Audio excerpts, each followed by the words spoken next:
السلام عليكم الخوت. اليوم غادي نهضروا على المنتخب النيجيري. هاد الفرقه اللي ولات هي البعبع ديال الكان.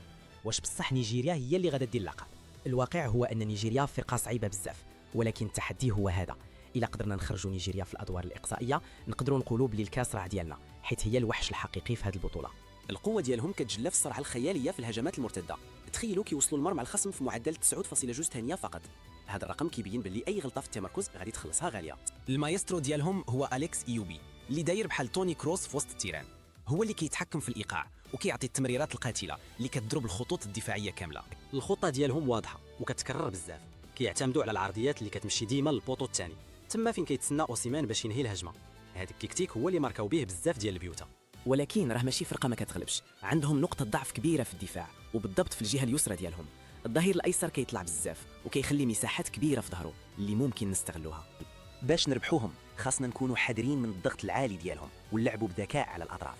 بوجود حكيمي ومزراوي نقدروا نضربوهم في مقتل ونوصل